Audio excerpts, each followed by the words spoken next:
Yun mga kababayan. Mhm. Nung trililing na to mga kababayan, no? Talagang wala na po siyang ibang ginagawa ha, mga kababayan. Ito, tinitira na naman niya ang isang taong ah, nagtatrabaho po ng maayos, nagsiservisyo po ng maayos, no? Para po sa kapakanan ng taong bayan. Itong sinabi kong taong bayan, ito talaga yung dapat, no, nabigyan ng credits po para po sabihan po, no, yung word na taong bayan. Ang tinutukoy ko po mga kabayan, si Mr. Malasakit, si Senator Bongo, no? Ngayon po, no, talagang napakawalang hiya itong si Trillanes mga kabayan. Ngunit, no, lumabas po, no, ang katotohanan na itong si Trilling para mga kababayan ay meron din palang tinatago. Ha? Ito, panoorin po Mga boss, ninyo. alam nyo Yan ba mga na may kababayan na. isang malaking Yan. scam na dumadali sa milyon-milyong mga teacher, nurse, at iba pang mga profesional? At ang utak sa scam na to ay walang iba kundi si dating Senador Antonio Trillanes. Ang scam na tinutukoy ko dito mga boss ay yung Continuing Professional Development Law of 2016. Ngayon ipapaliwanag ko kung bakit ito naging isang scam. Noong 2016, naisabatas yung Republic Act 10912 o mas kilala natin sa Continuing Professional Development Law. Ngayon sa unang tingin, okay naman yung objective ng batas na to. Gusto ng batas na to na gawing internationally competitive yung mga teacher, nurse, engineer, architect at iba pang mga licensed professionals dito sa bansa natin. Sino ba nga ayaw na maging internationally competitive yung mga licensed professionals natin? Gusto natin lahat yun. Ngayon, para daw mangyari yun, sabi ng batas na to, kailangan daw umattend ng mga licensed professionals natin ng iba't ibang mga training gaya ng forum, seminar, at iba pang activities na mag-i-improve ng kanilang skills, talents, at iba pang mga qualifications. Ngayon mga boss, para matiyak na natutupad tong batas na to, nakasulat sa Article 3, Section 10 na mandatory sa lahat ng licensed professionals ang CPD bago sila makapag-renew ng lisensya.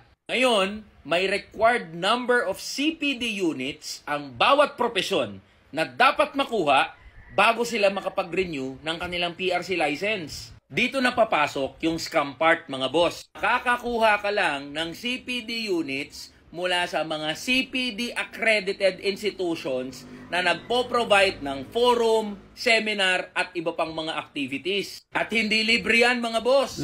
Bawat seminar, bawat forum at bawat activity, libo-libo ang kailangan na gastusin ng mga PRC licensed professionals para lang makakuha ng kakaunting CPD units.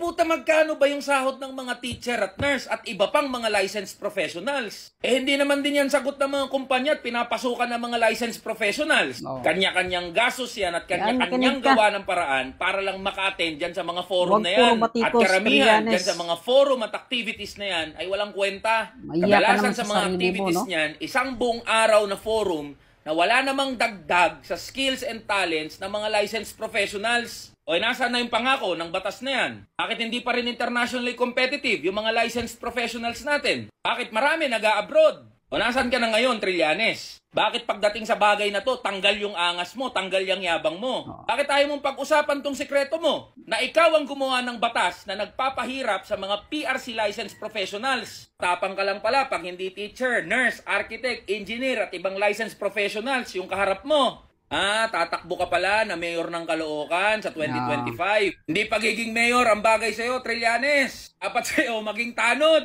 Mga taga-Caloocan, iboto nyo yan si Trillanes bilang susunod na tanod dyan sa city nyo.